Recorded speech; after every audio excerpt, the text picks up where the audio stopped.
Afin de nous poser cette question, Paris est-il la France?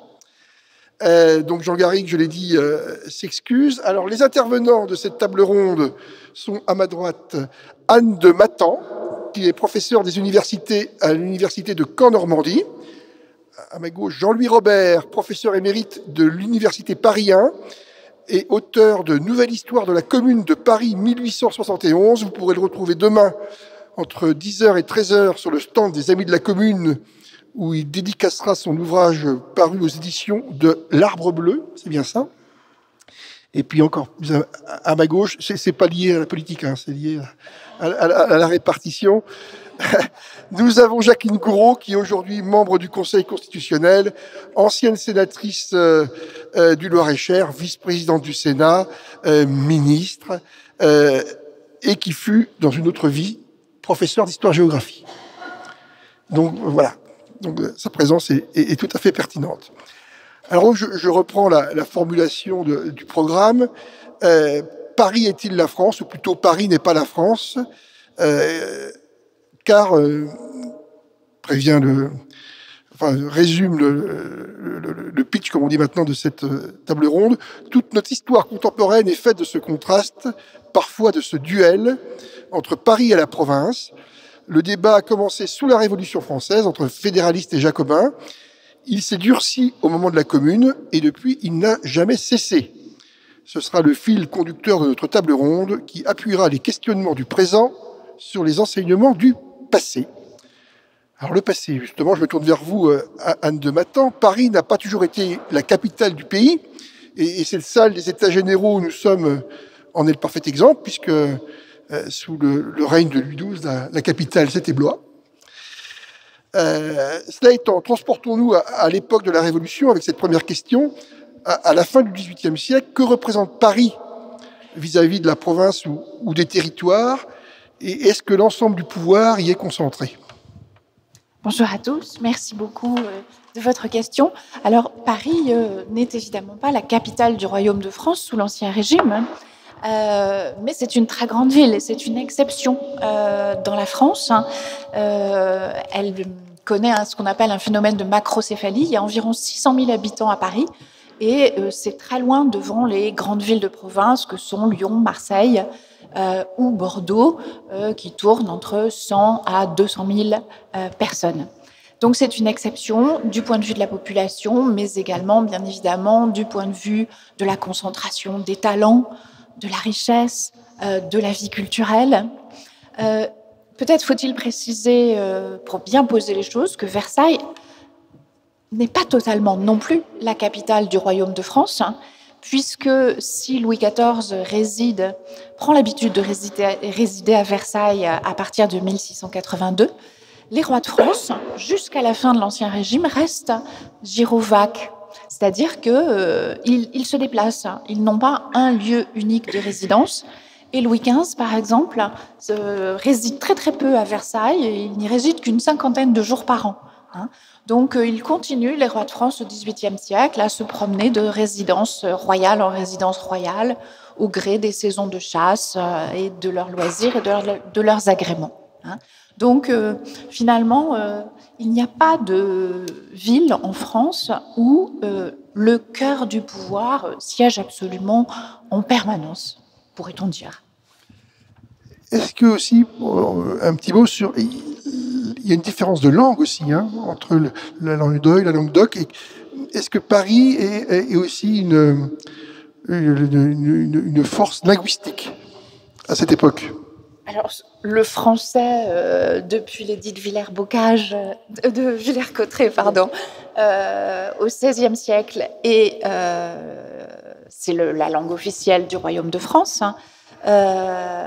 mais tous les Français ne parlent pas français, évidemment. Même au XVIIIe siècle, il y a encore beaucoup de gens qui ne parlent pas français, qui ne sont pas primo-locuteurs en français. Mais effectivement, Paris rayonne d'un point de vue culturel sur toute l'Europe. On a pu dire que l'Europe au XVIIIe siècle était encore française. Les souverains des autres pays d'Europe parlent le français. Le français est encore la langue diplomatique. Donc oui, bien sûr, il y a une aura culturelle extraordinaire de Paris. Alors, vous nous avez parlé du roi, vous nous avez dit qu'il ne résidait pas toujours à Versailles, mais à partir des 5 et 7 octobre 1789, les révolutionnaires ramènent le roi et sa famille aux Tuileries. Est-ce que c'est un acte fondateur, un acte politique fondateur qui aura des conséquences sur les années, voire les siècles suivants? Oui, c'est un acte symboliquement extrêmement fort, peut-être aussi fort que la prise de la Bastille, où finalement les Parisiens se débarrassent de la menace de cette armée royale sur eux.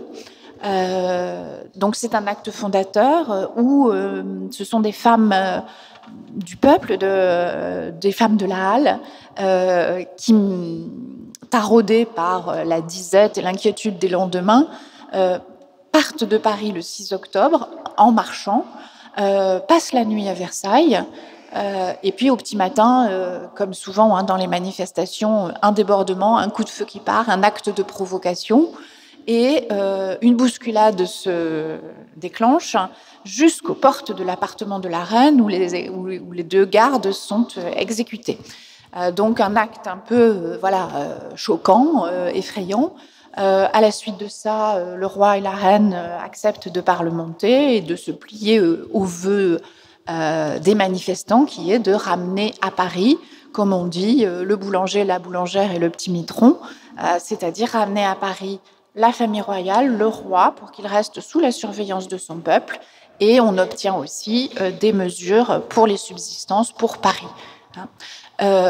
C'est symboliquement très fort, puisque ça veut dire que donc, le roi peuple, mais il y avait eu des actes aussi très forts. Par exemple, on pourrait penser au 17 juillet, le lendemain de la prise de la Bastille, où le nouveau maire de Paris, Bailly, reçoit le roi à Paris et lui remet les clés de sa ville, ce qui est quand même un acte hautement significatif, parce que ça veut dire que si on lui remet les clés de sa ville, on lui redonne le contrôle sur sa ville, mais ce contrôle, il l'avait momentanément perdu. Donc c'est un des actes forts de cette année 89. Il est certain que pour la famille royale, c'est absolument considérable. On les installe dans le vieux palais un peu poussiéreux du Luxembourg et ils ne reverront jamais Versailles. Donc oui, c'est important. Alors comment à cette période de la Révolution, le pouvoir, l'administration va s'organiser depuis Paris?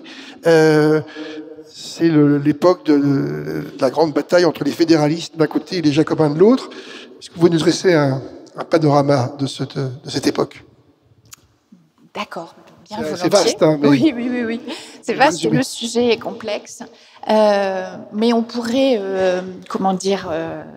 poser les choses d'emblée en disant que le fédéralisme girondin, tout autant que le centralisme jacobin, sont des mythes historiographiques. Ce sont des choses qui n'ont juste pas existé. Ce sont des intentions qui ont été prêtées aux députés dits girondins.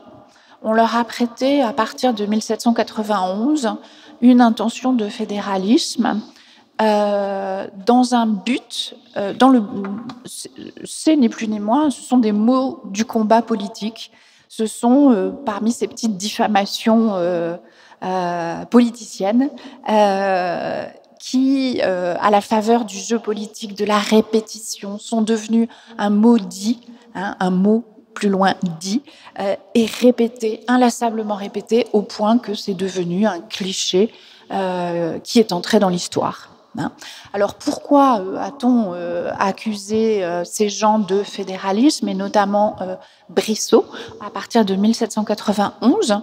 Ce sont des journalistes contre-révolutionnaires qui accusent Brissot de fédéralisme pour en fait nuire à son image politique et nuire à son élection prochaine, probable, qu'il prépare à l'Assemblée législative.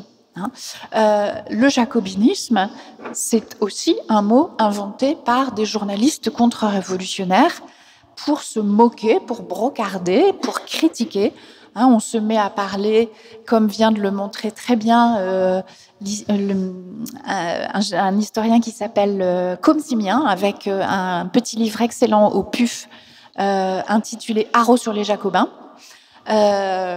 Donc, on se met à parler de jacoquins, de jacobinières, pour suggérer que cette entrade douteuse serait comparable à une fourmilière ou grouillerait des éléments populaires. On parle aussi de jacobites, qui serait donc, on fait l'amalgame avec les partisans du roi Stuart anglais Jacques II, qui a été chassé de son trône pour des visées absolutistes et de restauration du catholicisme, et accueilli par Louis XIV.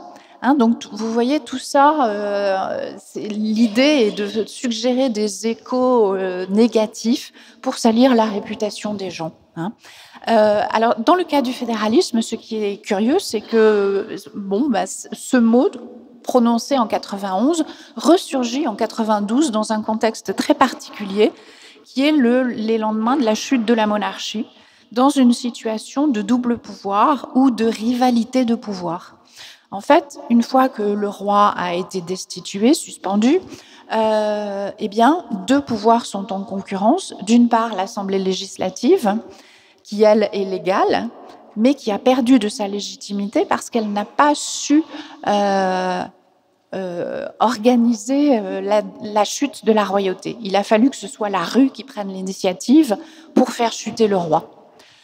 Face à elle, la Commune de Paris, qui est une commune insurrectionnelle, qui est donc illégale, mais qui, elle, a gagné en légitimité parce que c'est elle qui a organisé la journée du 10 août 1792 et qui a fait chuter la monarchie.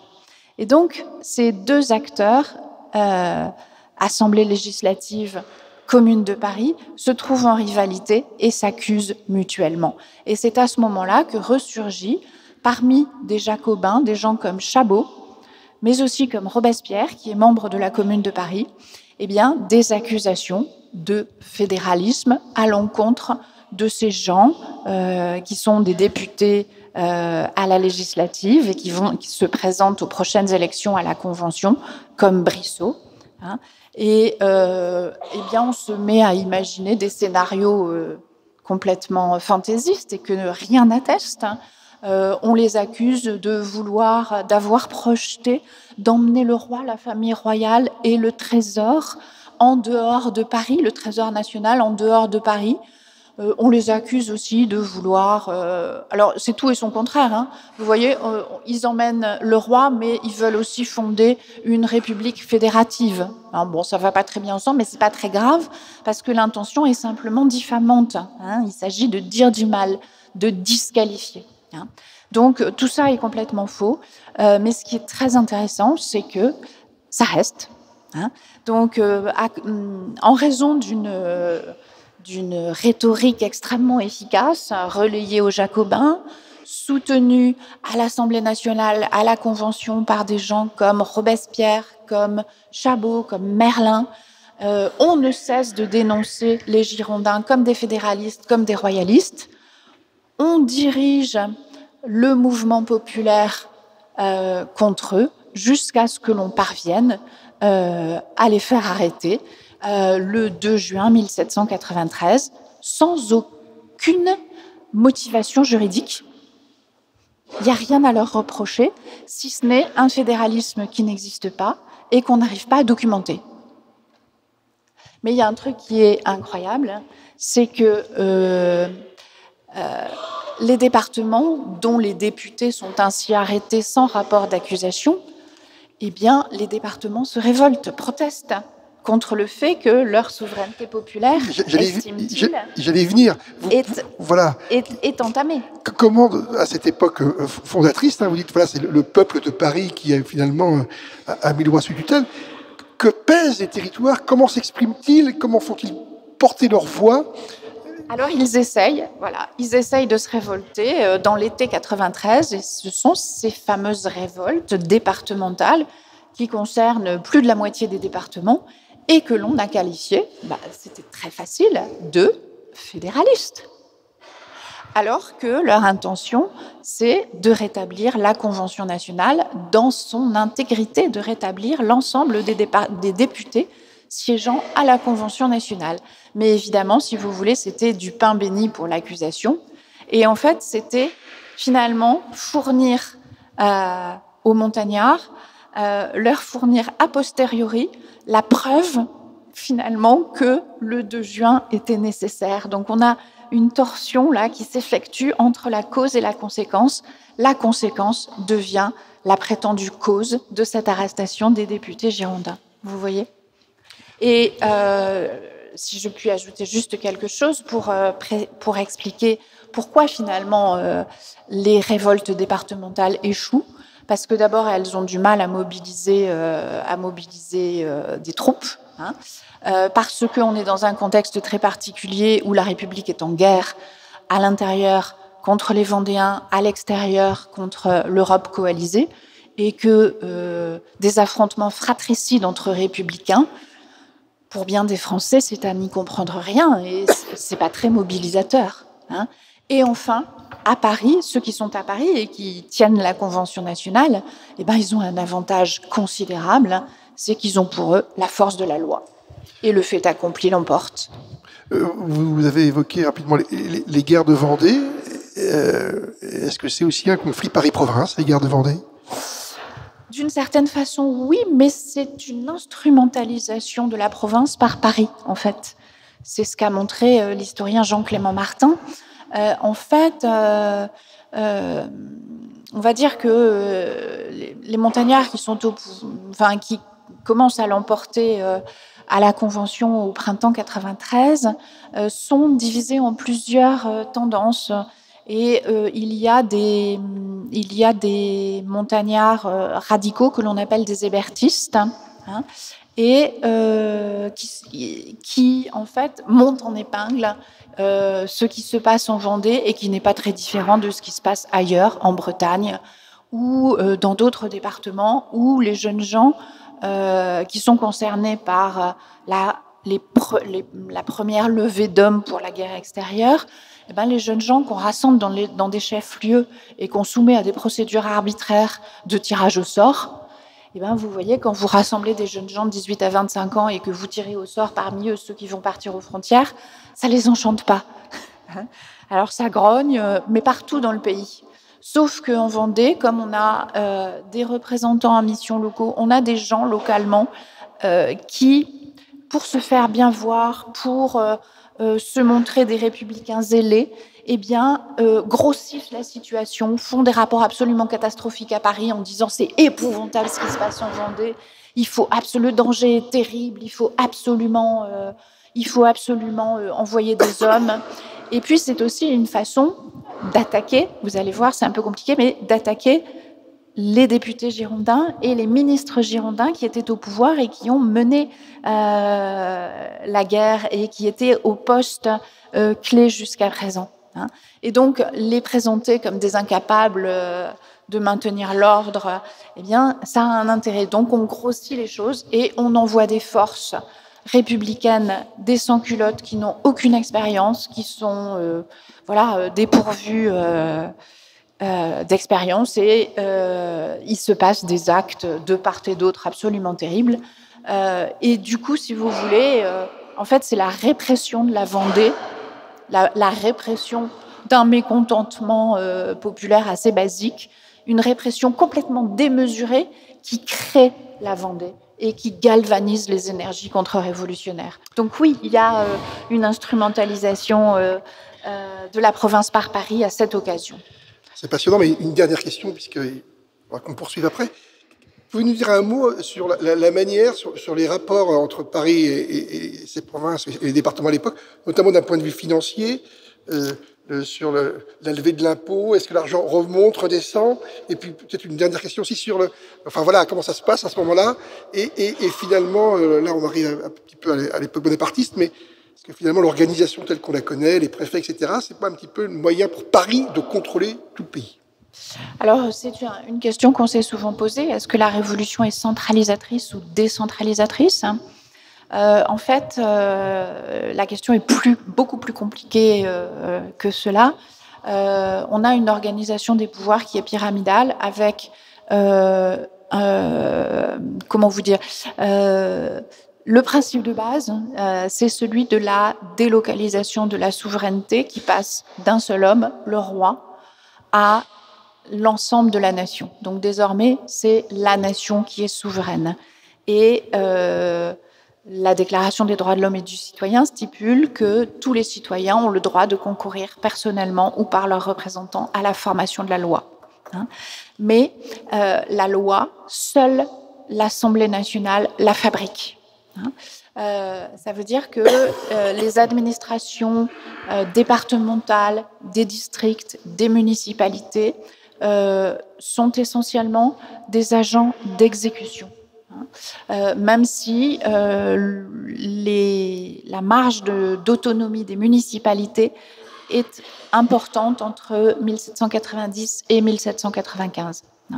Voilà, donc ce que l'on peut dire aussi, qui caractérise la Révolution, c'est bien évidemment ce qu'on appelle l'isonomie, c'est-à-dire le fait que tous les citoyens, qu'ils soient bretons, angevins, provençaux, sont soumis à la même loi. C'est l'uniformisation révolutionnaire puis républicaine. Et aux mêmes taxes ? Bien sûr, aux mêmes taxes. Alors, si je peux en dire un mot, la Déclaration des droits de l'homme de 89 stipule aussi qu'une contribution commune, une imposition est nécessaire au fonctionnement de la nation et de l'État. Et cette contribution, qui va être définie en octobre 89, ce n'est pas un impôt qui serait imposé du haut vers le bas, mais c'est une contribution qui part du bas vers le haut. Et cette contribution, elle est appelée patriotique. C'est tout un programme et elle pèse sur le quart des revenus des citoyens, ce qui est assez considérable.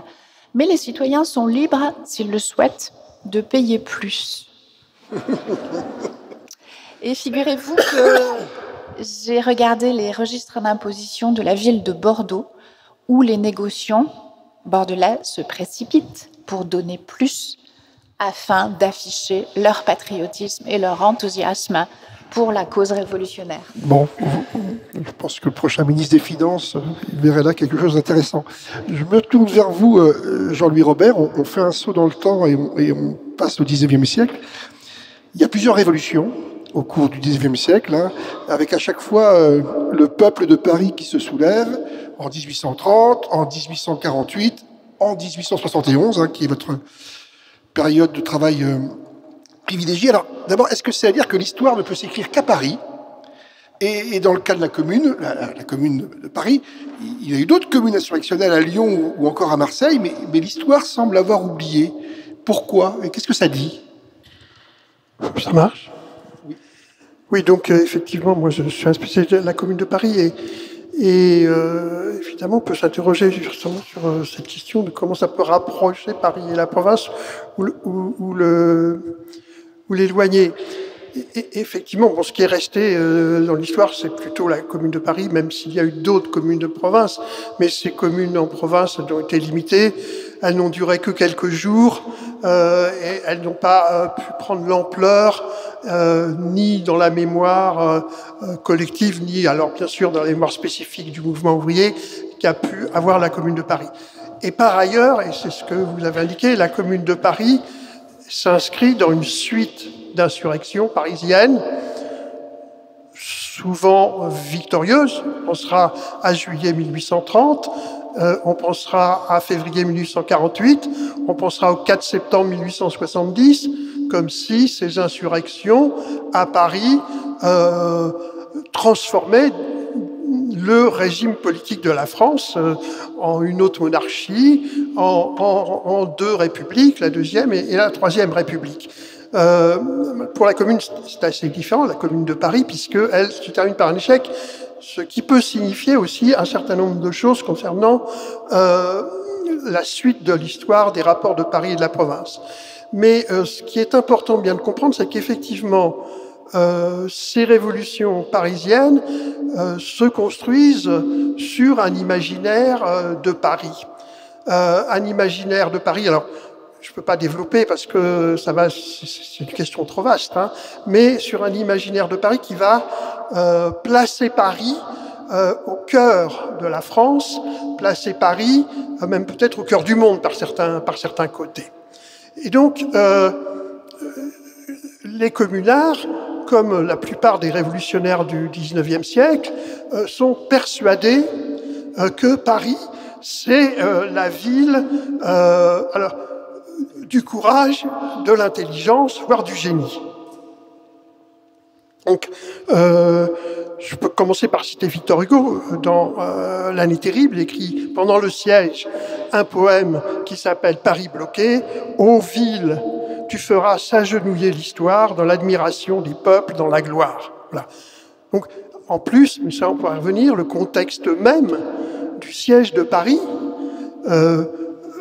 rend une image tout à fait exceptionnelle de l'héroïsme de Paris. Peut-être le moment où Paris était le plus admiré. C'est 3 mois, 4 mois d'un siège terrible. Là, on meurt vraiment de faim. Hein. Pour les personnes les plus âgées, c'est une situation dramatique. Pour elles, les démographes ont montré à quel point, pendant le siège de Paris, les vieux dont on ne fait jamais l'histoire, parce qu'on fait l'histoire de tout sauf des vieux, les vieux meurent en masse. Donc, voilà, il y a une image de Paris héroïque qui va être encore accentuée pendant la guerre.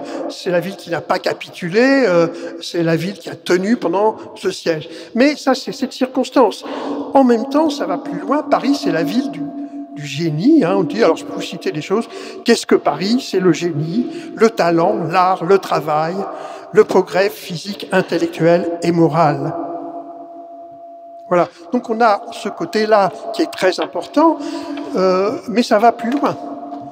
Ça va plus loin, et là c'est vraiment sur la longue durée. Vous avez donc l'idée que vraiment Paris c'est la France, c'est le cœur de la France, ça parle pour toute la France.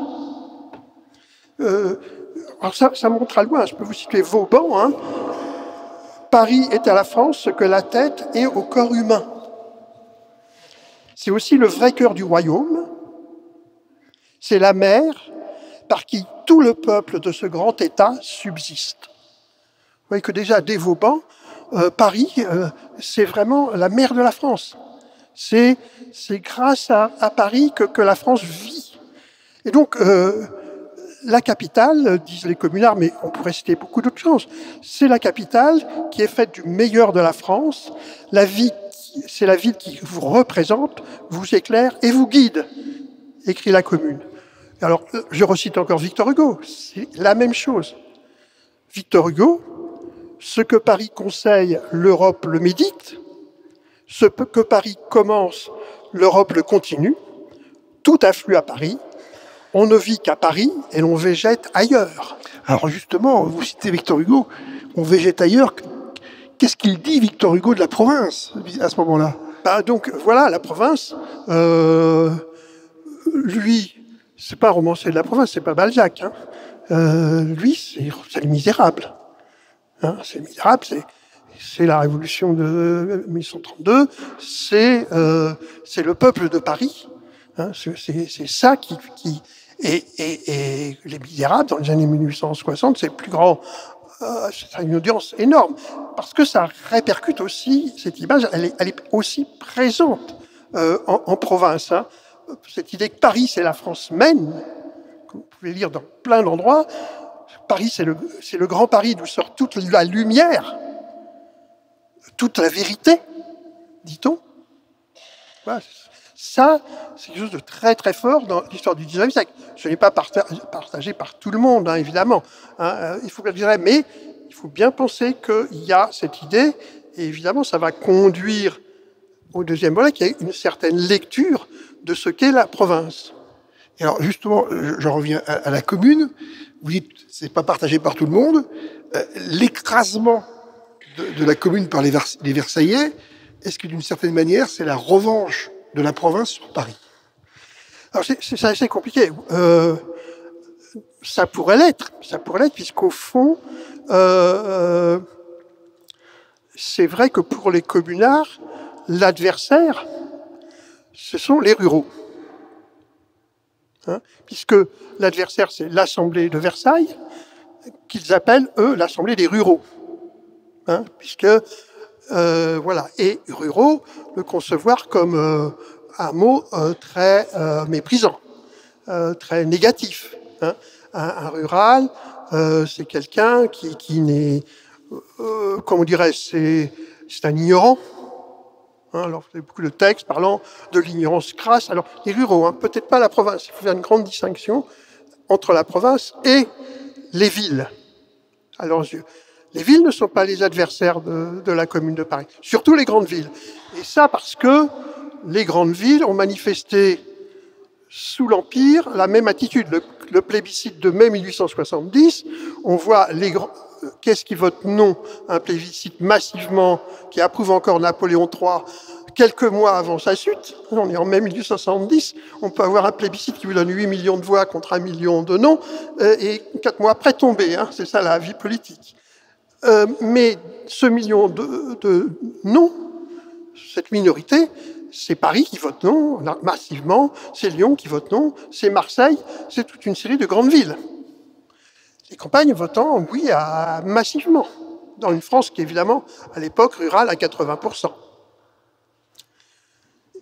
De la même façon, en février 1871, il y a des élections municipales, nationales, pour élire l'Assemblée, qui va décider de la constitution de la nouvelle République, encore incertaine.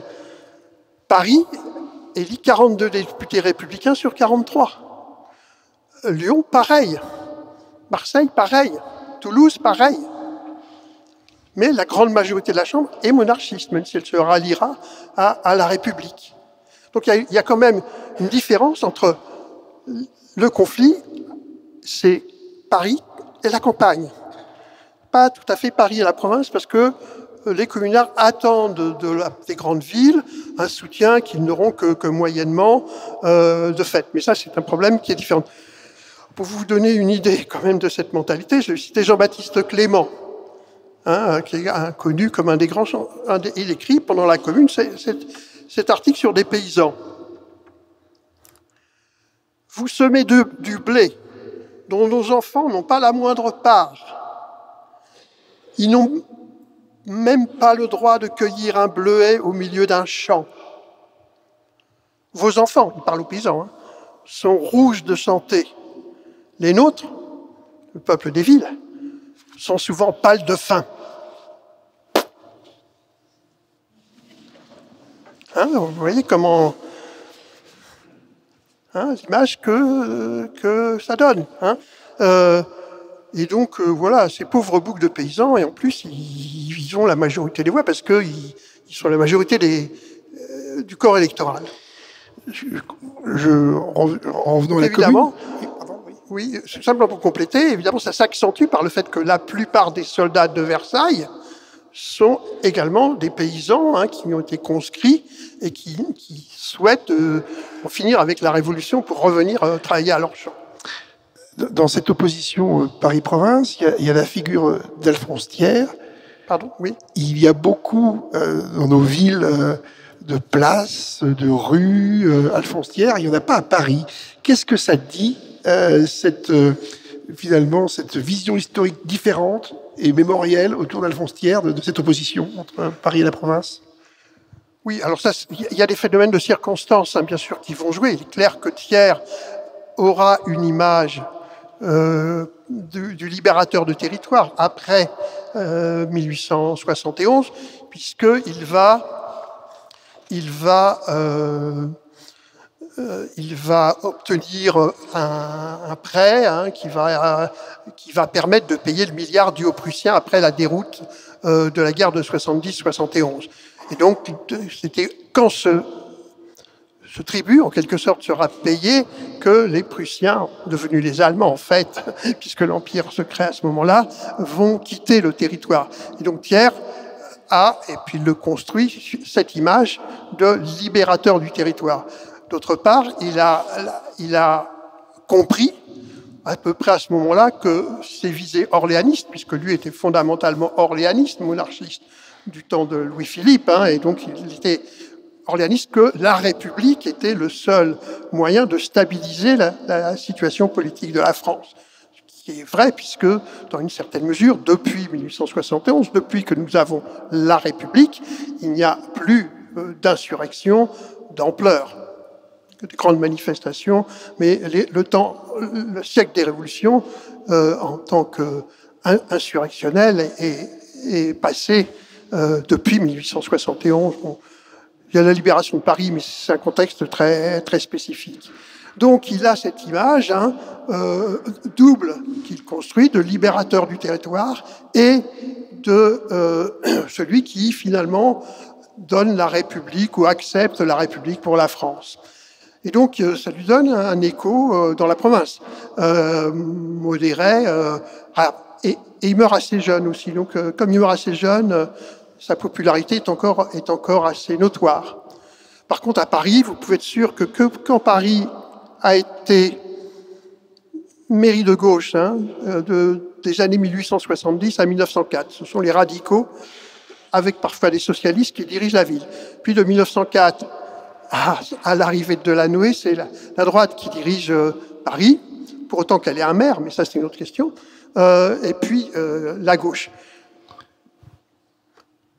Jamais aucun élu à Paris, fût-il de droite, avec une majorité parfois de droite assez forte à certaines périodes, n'a envisagé de proposer qu'il y ait une rue Thiers ou une avenue Thiers. Jamais, jamais. C'est impensable à Paris. C'est impensable, parce que Thiers, par contre, là, pour les Parisiens, même si j'étais pas partisan de la Commune, c'est l'homme d'une répression de masse. Ça reste l'homme d'une répression de masse, et c'est pas possible de conserver cette image. Vous nous parlez de l'exercice du pouvoir, en l'occurrence municipal, mais il y a également le pouvoir national, et ça va nous permettre aussi de progresser dans le temps. Jean-Louis Robert, à chaque fois que le gouvernement a dû quitter Paris, donc 71, 1940, ça s'est pas bien terminé. Est-ce que ça signifie que le pays ne peut être dirigé que depuis Paris, tel que nous sommes organisés? Oui, ça c'est une question très vaste. Je pense que vous pourrez peut-être mieux répondre à ça. De toute façon, c'est toujours la même question. À Paris, il y a Versailles, il y a Bordeaux, il y a voilà. Le gouvernement et le lieu, c'est pas toujours exactement la même chose. En tout cas, en 1970, évidemment, mais non, je suis pas sûr que ça a été toujours un échec, que le gouvernement ait été en province. En 1914, le gouvernement s'est replié à Bordeaux, et c'est de Bordeaux que la défense nationale s'est en grande partie organisée victorieusement. Donc, je suis pas sûr que ce soit une question qui ait une réponse simple et unilatérale. Alors, par contre, ce qui était posé vraiment très fortement pendant la Commune, et là c'est le paradoxe, d'un côté, ils sont pour, vous avez vu ce Paris triomphant, qui est l'intelligence de la France, qui est le cœur de la France, etc., qui est le guide de la France, voire du monde. Paris, oui, c'est l'émancipation du monde. En même temps, cette révolution, elle ne va pas chercher à s'étendre en France. Elle ne va pas chercher à s'imposer en France, parce que, au fond, ces révolutionnaires sont sous une double influence, une très directe et une moins directe, mais de courants fédéralistes très forts pendant la période. Alors peut-être vous nous parlez de Tocqueville et de Proudhon, justement. Oui, alors, vous avez eu Tocqueville. Tocqueville, il va décrire le modèle américain. Alors, je passe surtout sur une série d'aspects, parce que c'est immense, mais dans le modèle américain, il y a un côté, c'est que c'est une constitution d'États qui se sont fédérés. Et Tocqueville dit, écoutez, plus les États ont de l'autonomie, plus les États-Unis sont patriotes. Il y a des drapeaux américains aux fenêtres, et c'est un État, c'est 50 États qui ont, enfin à l'époque il n'y en avait pas tant, qui ont une autonomie, et Et ça le fait réfléchir. Et le modèle américain, quand vous lisez les textes de la commune, il est souvent cité par les communards comme un modèle d'une république, comme la Suisse. D'ailleurs, Tocqueville, en 1848, après février, il est membre de la commission en charge d'élaborer la nouvelle Constitution. Et étant en charge d'élaborer la nouvelle Constitution, il essaye de faire en sorte que cette Constitution soit fédéraliste. Fédéraliste au sens du XIXe siècle. Ce n'est pas fédéraliste au sens où on entend actuellement, qui concerne l'Europe. Fédéraliste, ça veut dire décentralisé au niveau de la nation. Donc, et il y a une intervention où il dit, une centralité dans la commission, une centralisation excessive, excelle, en un mot, d'empêcher, non de faire. Donc il y a d'un côté Tocqueville qui a des réseaux d'influence, et puis l'autre, évidemment, beaucoup plus fort chez les communards, c'est Proudhon. Alors là, on est plus dans le courant. Toute domination sur l'homme, c'est négatif. Ce sera un peu après l'héritage de l'anarchisme, pour certains qui vont pousser Proudhon au maximum. Je passe le côté Proudhon révolutionnaire, mais c'est ça l'idée fondamentale. L'idée fondamentale, c'est que on doit s'associer pour faire nation, mais en déléguant le moins possible à l'échelon supérieur. L'échelon supérieur doit avoir le moins de pouvoir possible. Toute association se fait sur un contrat libre, et l'échelon central doit prendre on doit lui laisser le moins de pouvoir possible. Donc il va avoir le moins de pouvoir possible, d'ailleurs, de la commune sur l'individu, puisqu'en le sens, pour Proudhon, c'est l'individu qui doit conserver le plus de liberté et d'autonomie, le moins de domination. Alors, il y a aussi un côté social, c'est aussi la domination du capitalisme pour Proudhon. Mais là, on n'évoque pas ça. C'est aussi... donc, pareil, la nation, il faut lui laisser le moins de pouvoir possible. Il faut lui déléguer le moins de pouvoir possible. Je peux vous citer de mon excellent livre, bien sûr, la citation de Proudhon, qu'il écrit dans un livre qui s'appelle « Du principe fédératif et de la nécessité de reconstituer le Parti de la Révolution » en 1863. Ce qui fait l'essence et le caractère du contrat fédératif, c'est que dans ce système, le contractant, chef de famille, commune, canton, province ou État, non seulement s'oblige systématiquement et commutativement les uns envers les autres, il se réserve individuellement, formant le pacte, plus de droits, de liberté, d'autorité et de propriété qu'ils en abandonnent.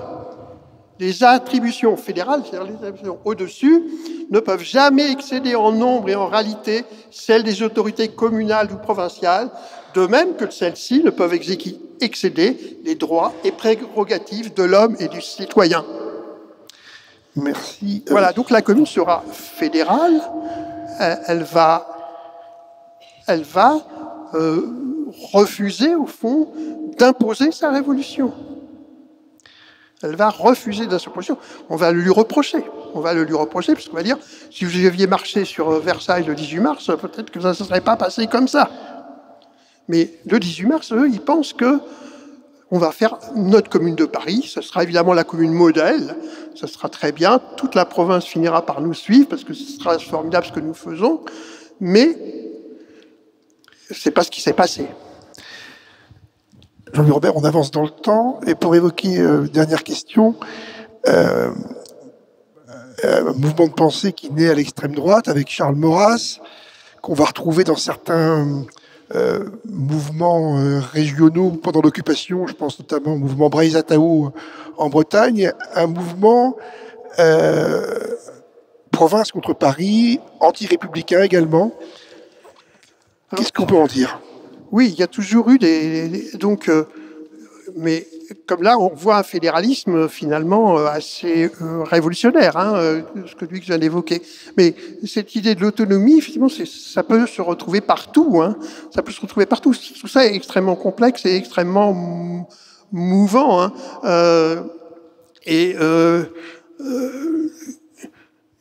Ça pose des problèmes de rapport entre Paris et la province qui ont toujours été extrêmement mouvants et compliqués, sur lesquels on pourrait passer beaucoup de temps.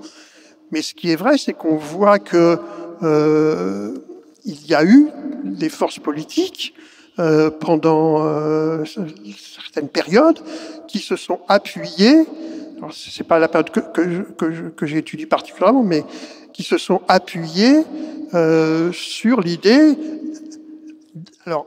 d'affaiblissement de l'État-nation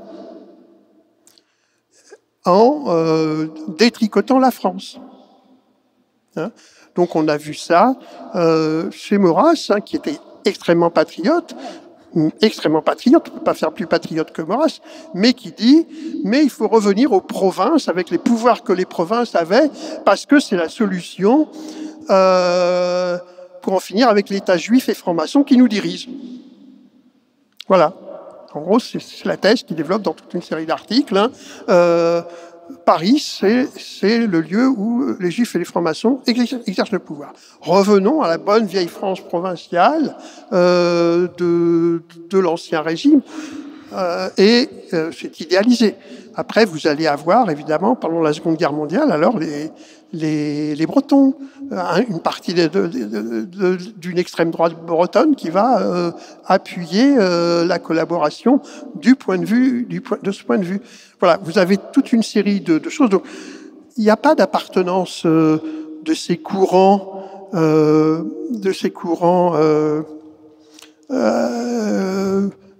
vraiment nettement. On peut retrouver ça suivant les fluctuations de l'histoire dans des endroits très différents. Chacun argumente en fonction de situations différentes. Il y a un dernier point quand même que je voulais évoquer, c'est qu'il faut, qu'à mon sens c'est très important, ça a été dit, mais il faudrait quand même aussi faire toute l'histoire sociale de ça.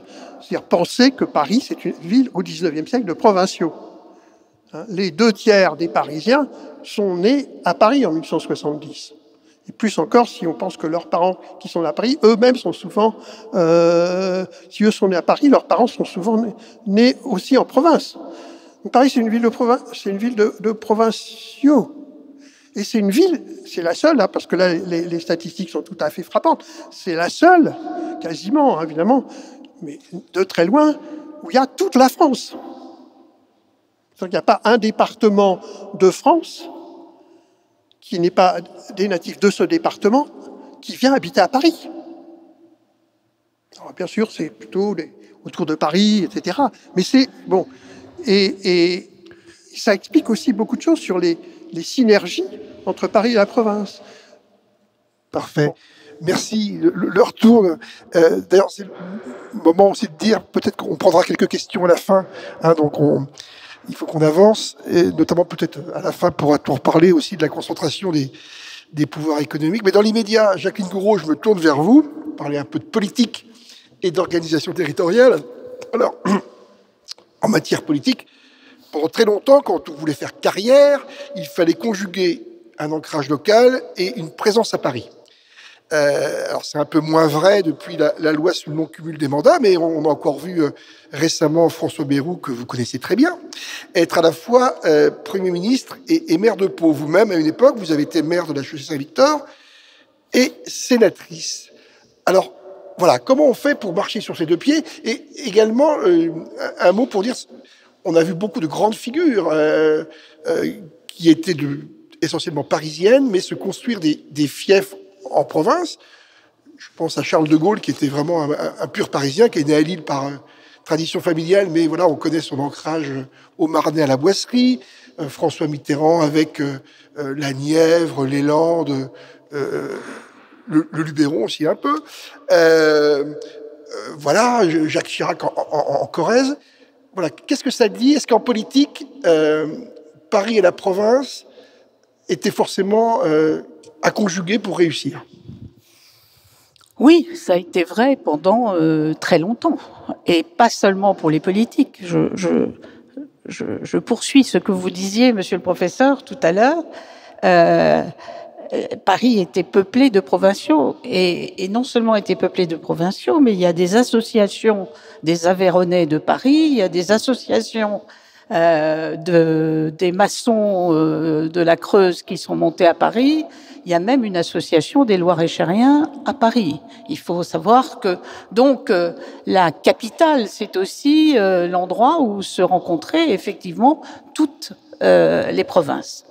Alors, c'est vrai, cher Christophe Gendry, quand j'ai été sénateur et maire, je respectais quand même la loi, hein, je tiens à le préciser. C'était avant le cumul des mandats, et la loi n'a pas prévu non plus ce qui se passait pour un ministre qui est maire. Donc là aussi, François Bayrou respectait la loi, je dis ça en passant.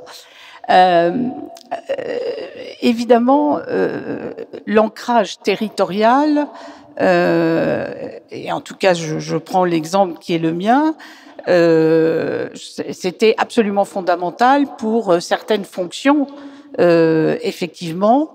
Et on sait, comme vous avez cité tout à l'heure François Mitterrand et son attachement à la province, aussi bien à Château-Chinon que dans les Landes, d'ailleurs, sur 2 espaces, qu'il y avait aussi d'autres, on pourrait citer Édouard Herriot et Lyon. Enfin bon, l'ancrage territorial permettait une carrière nationale pendant très longtemps. Alors on peut se poser la question de savoir si c'était mieux à l'époque où il n'y avait pas le cumul de mandats que maintenant où il y a un non-cumul des mandats qui fait qu'effectivement vous ne pouvez pas être député et maire, vous ne pouvez pas être sénateur et maire. Ça pose un certain nombre de questions, je dois le dire, même si, comment dire, il est facile d'imaginer que c'est mieux de ne pas cumuler le mandat. Alors derrière, j'ai la faiblesse de penser qu'on pense qu'on ne cumule pas les avantages aussi matériels. Dans l'esprit des Français, c'est souvent ça. Pourtant, ne pas être élu local et devenir sénateur, c'est quand même un petit sujet qui se pose, car naturellement, comment dire, ce sont les grands électeurs, comme vous le savez, c'est-à-dire les élus municipaux à 90%, plus régionaux et départementaux, qui élisent les sénateurs. Et jusqu'à ce qu'il y ait cette loi sur le non-cumul des mandats, il est clair que les électeurs cherchaient à se faire représenter par des élus qui leur ressemblaient, qu'ils connaissaient et avec lesquels ils avaient travaillé. Et dans une collectivité comme le Sénat, c'est un vrai sujet de voir une assemblée représentant les collectivités territoriales avec des personnalités qui parfois ne connaissent pas les collectivités territoriales. Alors, n'exagérons rien, parfois ils ont été élus locaux. Ils ne sont plus parce que la loi leur interdit. Mais moi, je me souviens quand je suis devenue sénatrice en 2001, je suis arrivée au Sénat, il y avait toutes les grandes figures de la France qui étaient là, le maire de Lille, le maire de Lyon, les principaux élus bretons, etc., etc.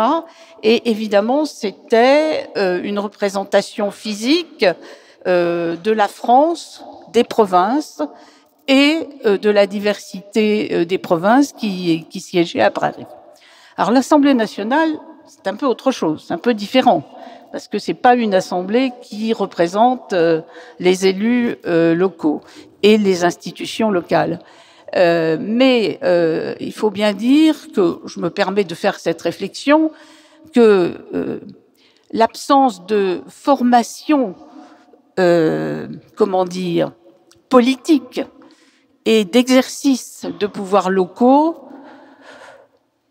aujourd'hui, pose quand même un peu de problème au niveau national, car vous avez des gens qui sont élus députés et qui ont eu assez peu de formation politique et qui, quand je dis formation politique, de connaissances, de pratiques de militantisme, parce que c'est devenu très à la mode, je dirais, de critiquer les partis politiques, mais en fait, les partis politiques avaient aussi un rôle formateur très important.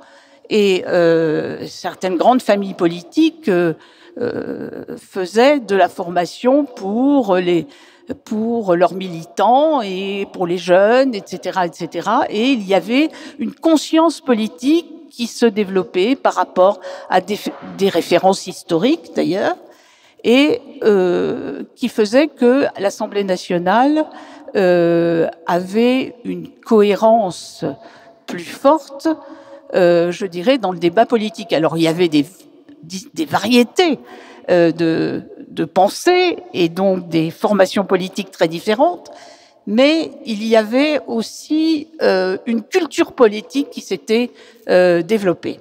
Donc, je pense que l'ancrage local était quelque chose de très important.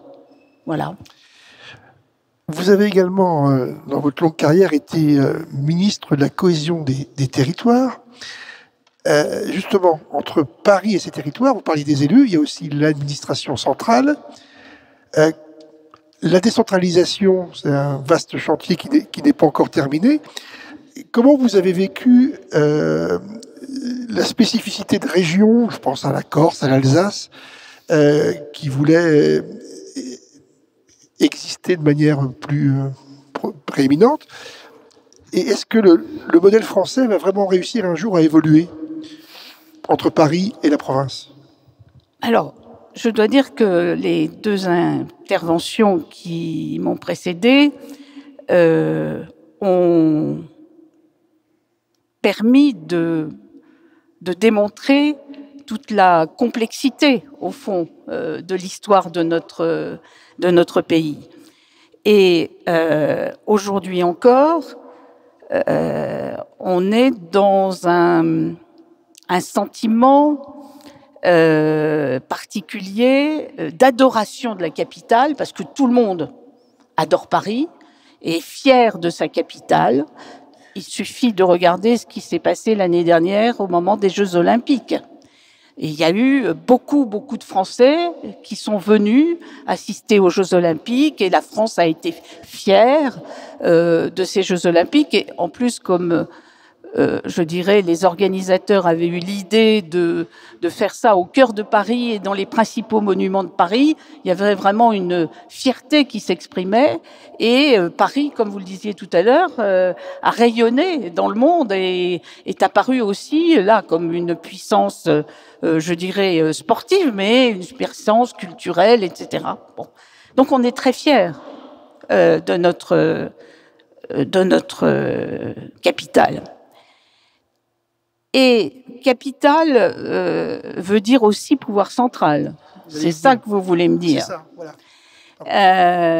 Et évidemment, les Français, je ne vais pas dire qu'ils sont à la fois des provinciaux et des Parisiens, mais quand même, je suis toujours frappée de la manière dont on réclame toujours plus de décentralisation.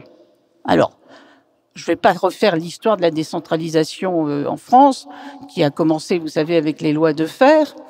Et aujourd'hui encore, le dernier Premier ministre que nous avons eu il n'est pas resté très longtemps, mais il a eu le temps quand même de dire qu'il voulait faire une loi de décentralisation. C'est une espèce de marotte, je dirais, de vouloir faire de la décentralisation, alors que beaucoup de choses ont déjà été décentralisées. Et que moi, je pense que la décentralisation n'est pas un mouvement perpétuel, c'est-à-dire que on a transféré les routes, on a transféré la construction des lycées, des collèges, on a transféré le pouvoir économique aux régions et aux intercommunalités, etc., etc. Et vous savez combien les Français sont attachés en même temps à leur République une et indivisible et au pouvoir régalien. Si vous dites aux Français qu'on va décentraliser l'éducation nationale, la justice, l'armée, enfin tout ce qui est régalien, il y a une révolution, je pense. Moi-même, j'ai essayé, par exemple, pour vous donner un petit exemple, quand j'ai été ministre, de transférer ce qui ne marche pas bien en France, c'est tout ce qui est service, de santé auprès des élèves dans les lycées et les collèges.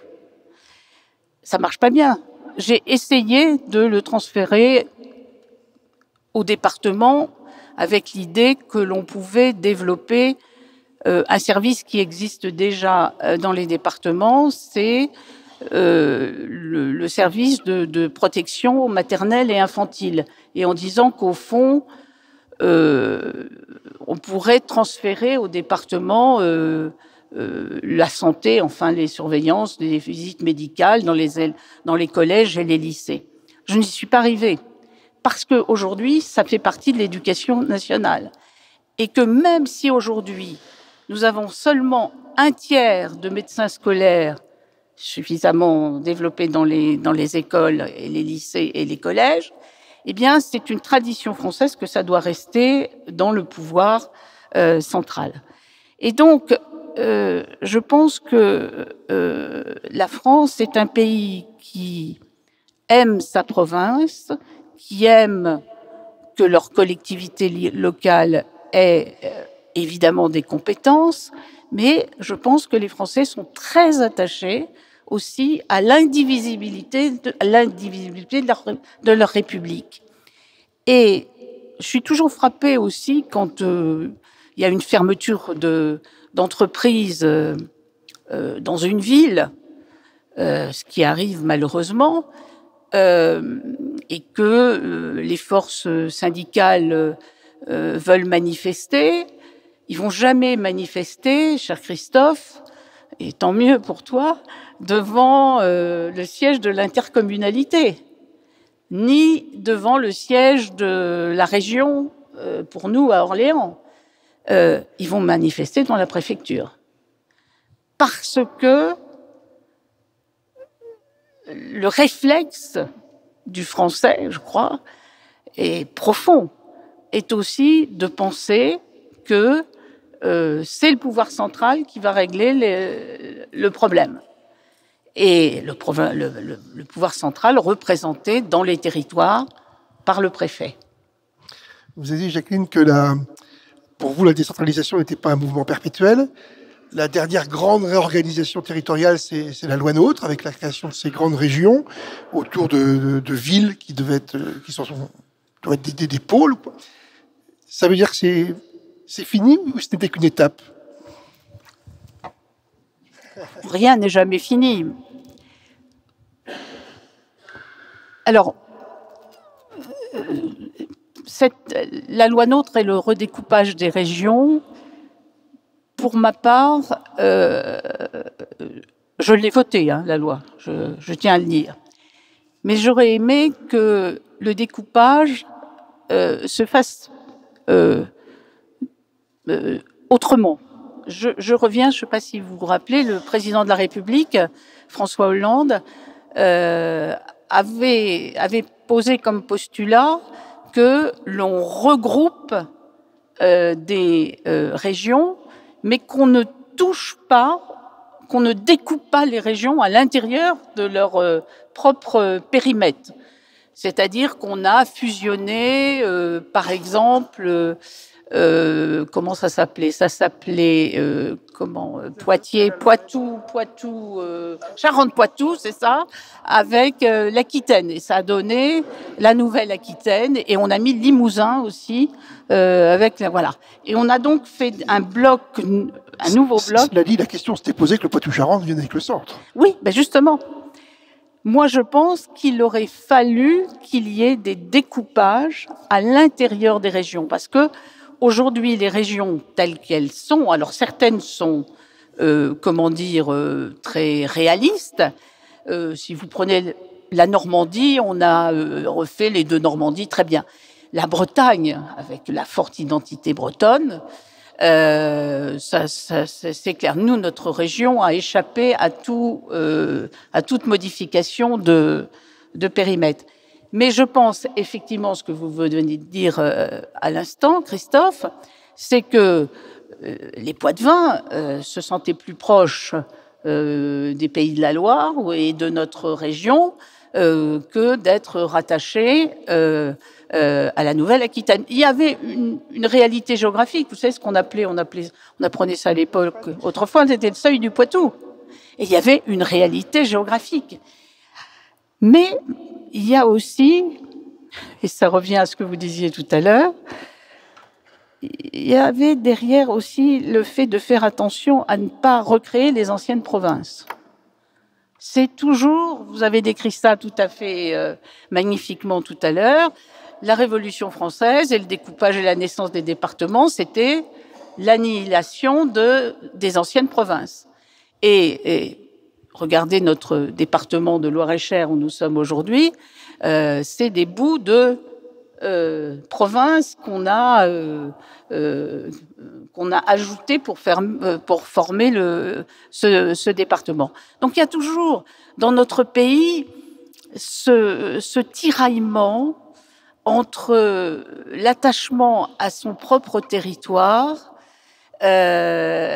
et cet attachement aussi à cette République qui, depuis la Première République, se veut une et indivisible. Et c'est toujours, au fond, on est toujours tiraillé entre ces deux vérités et ces deux sentiments en France. Et il faut faire attention aussi, parce que je continue, il faut faire attention à ce que vous disiez tout à l'heure, défendre sa patrie, sa province, c'est tout à fait normal, mais il ne faut pas que le désir d'identité ou le fait de retrouver son identité forte conduise à un certain, entre guillemets, vous me permettrez cette expression, populisme, qui a tendance à se développer actuellement. Ça nous ramène chez Maurras, ce que disait tout à l'heure. Et voilà. Et donc, je pense qu'il faut toujours veiller aussi à ce que les sentiments identitaires ne conduisent pas à des ruptures avec l'attachement à la République. Merci. Il nous reste un quart d'heure, on va pouvoir prendre les questions. Mais bien sûr, rebondissez. Vous avez dit par rapport au découpage des provinces, dans l'esprit de la Commune de Paris, ça aurait été, dans l'esprit de la Commune de Paris, un découpage de provinces, ce serait été nécessairement, puisqu'il s'agit d'un contrat d'association,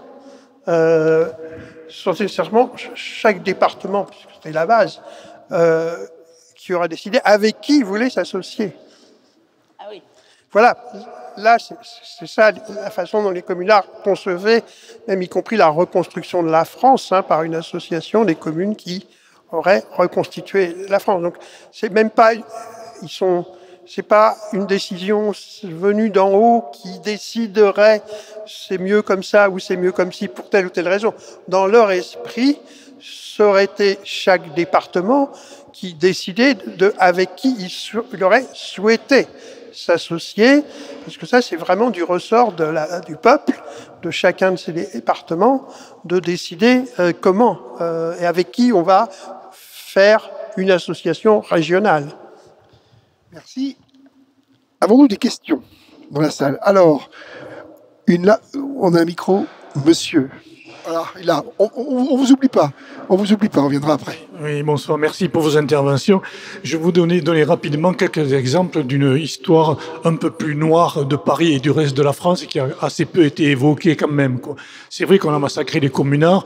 Je suis occitan et je pense que dans le passé, on a massacré des centaines de milliers de personnes pendant la croisade des Albigeois et de Cathares. Et ça, c'était le fait du pouvoir central. Ça, c'est un premier élément d'historique qui me paraît nécessaire de rappeler dans les relations entre Paris et la province.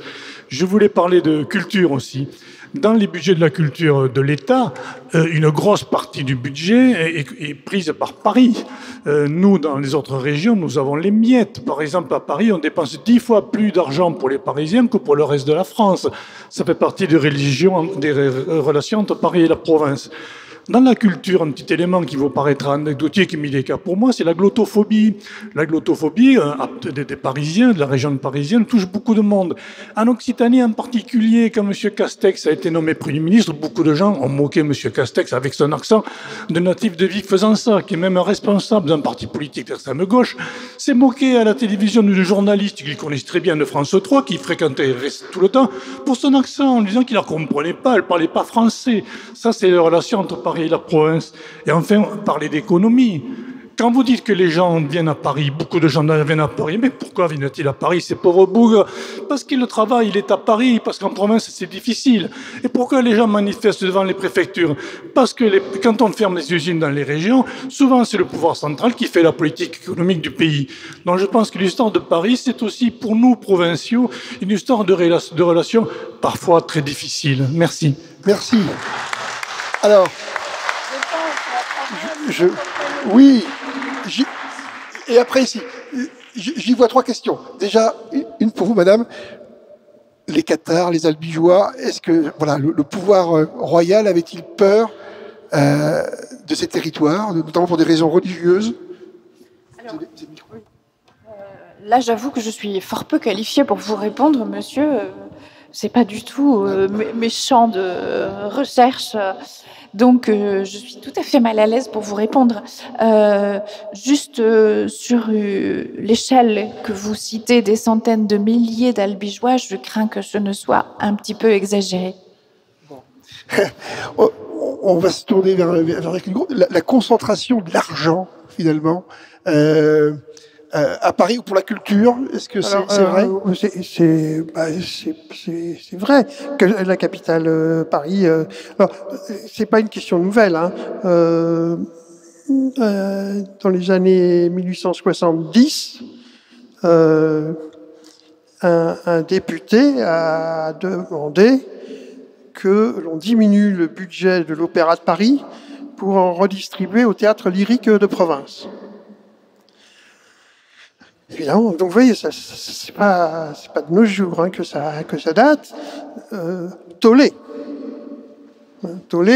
ce qui monte le plus au front, d'ailleurs là, c'est un homme vraiment très marqué à droite, qui s'appelle Maxime Ducamp, hein, qui avait beaucoup réfléchi sur la relation de Paris et de la province, et qui dit, mais non, c'est un peu par certains côtés ce que j'ai vu tout à l'heure, ce que l'Opéra de Paris rapporte à la France est bien supérieur à tout ce que les autres théâtres pourraient faire. C'est pour l'Opéra de Paris que des milliers d'étrangers viennent en France, et ça rapporte au budget de l'État infiniment plus que cette subvention qu'on donne à l'Opéra de Paris. Et on n'en parle plus. Donc évidemment, vous voyez, c'est des questions qui reviennent absolument régulièrement. En même temps, il y a quand même des changements, à mon sens. Alors, culturellement, c'est assez compliqué, mais au niveau économiquement et au niveau démographique, il y a des changements. Alors, si on étudie vraiment la démographie, depuis les années 1950, 1960. C'est-à-dire que là, toutes les études démographiques qui ont été faites montrent que l'attractivité de Paris est en baisse, y compris Paris et la région parisienne, hein, au profit, par rapport au 19e siècle, où là, l'attractivité de Paris démographiquement est massive. Par rapport à tout ce qui est depuis 1950-1960, montre que l'attractivité régionale, des capitales régionales, est très forte. Et en gros, les indices d'attractivité de Paris ont baissé de la moitié. L'accroissement de la région parisienne actuellement, alors c'est assez complexe, c'est surtout l'accroissement naturel depuis une quarantaine d'années. Et ça, c'est un problème que nous n'avons pas étudié du tout, que nous n'avons pas évoqué. C'est encore autre chose. C'est la place des étrangers. Mais j'ai dit qu'il y avait 2 tiers de provinciaux à Paris en 1870. Et ça, en gros, ça dure tout le 19e siècle. C'est encore vrai dans le début du 20e siècle. Actuellement, il y a moins de 50% de natifs de la province. À Paris, l'attraction a beaucoup diminué depuis 30 ou 40 années. Et là, c'est quand même des effets d'une réflexion qui est venue au milieu des années 1950. C'est un géographe très célèbre qui a écrit, Monsieur Gravier, qui avait écrit un livre qui s'appelle Paris et le désert français. Et ça a énormément inspiré. Je vous dis ce qu'il dit, par exemple, parce que je l'avais noté, ça me paraissait tout à fait significatif de ce qui s'est passé.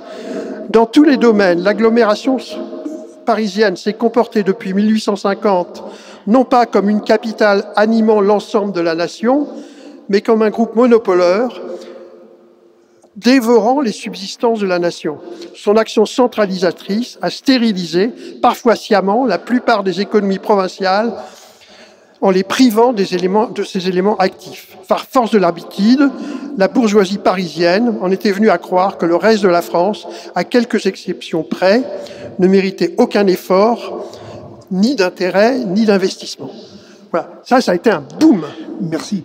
Et ça a beaucoup Jacqueline Gouraud, justement. Oui, je suis d'accord avec ce que vous dites. D'ailleurs, tout à l'heure, j'ai dit que je ne pensais pas que la décentralisation était un mouvement perpétuel, et je le redis. Mais par contre, il faut bien reconnaître que depuis les lois de décentralisation, les conséquences de ces lois ont été manifestes sur l'ensemble du territoire français. Il faut quand même mesurer cela. Et comment la culture, puisque monsieur vous parliez de la culture, c'est quand même développé partout. Moi je connais bien le pays, je suis allée à peu près partout et il y a des manifestations culturelles un peu partout dans toute la France. Et je pense que certaines régions n'ont pas à envier particulièrement la capitale, qu'il y a des manifestations culturelles très importantes, des musées très importants. Je pense à Montpellier, je pense à Marseille, je pense à Lille, au Louvre-Lens, etc. Il y a eu quand même une volonté dans notre pays depuis Gaston Defferre et les lois de décentralisation, en passant ensuite bien sûr par le gouvernement Raffarin et puis ensuite par la volonté des différents présidents de la République jusqu'à François Hollande de faire en sorte que tout le pays accède à l'emploi, à la culture et c'est très important et je pense que la politique française s'est enrichie au fond des lois de décentralisation et que aujourd'hui, on peut se sentir fier, je pense, dans beaucoup de régions de ce qui s'y passe. Leur tourne la dernière question. À vous, monsieur. Oui, je reviens vers vous, madame. Vous avez fait, dans vos propos, remonter Paris comme capitale à la Révolution française. Mais il me semble qu'il y a d'autres événements. Je pense par exemple, peut-être à d'autres, mais tout au moins à celui-ci, aux guerres de religion, quand Henri IV a voulu reconquérir Paris, qui était bloqué par Henri de Guise.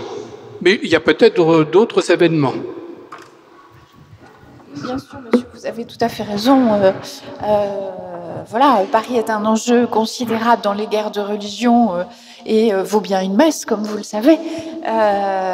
On pourrait penser aussi à d'autres moments de l'histoire au XVIIe siècle, au milieu du XVIIe siècle, à la Fronde, où la révolte ou la Fronde parisienne est une menace considérable pour le pouvoir royal. Donc oui, bien sûr, Paris n'est pas rien sous l'Ancien Régime, absolument pas. Mais Paris n'a pour autant pas véritablement de statut de capitale. L'Ancien Régime, c'est vraiment le règne de la mosaïque institutionnelle, où voilà, on a une réalité politique qui est extrêmement fragmentée et une vie politique qui se déroule en province par la défense des libertés locales, des privilèges locaux, contre l'autorité du roi qu'on perçoit souvent comme uniformisatrice, absolutiste, et gommant ces privilèges locaux hérités du passé. Voilà. Je ne sais pas si je réponds à votre question. Eh bien oui, en tout cas je vous remercie, ce sera le mot de la fin. Nous pouvons applaudir les intervenants.